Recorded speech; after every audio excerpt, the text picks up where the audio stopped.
si Abby Bibera, siyam katuig ng radyoman sa DXDC RMN Davao. Tuig 2014 ko nagsugod og malipayon ko kay kini ang unang trabaho after graduation. Og nagpasalamat usab ko sa Ginoo, gumikan gitagaan ko niya og mga supervisors ug mga kauban sa trabaho kinsa nag-train og taas kayong pasensya kanako ilabi na katong nagsugod pa ko.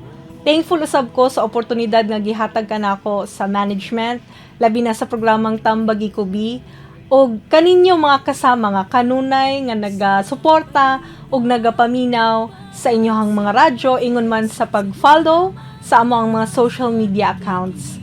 Nang hinaot ko nga mag-uban-uban pa kita sa mas dugay pa nga katuigan.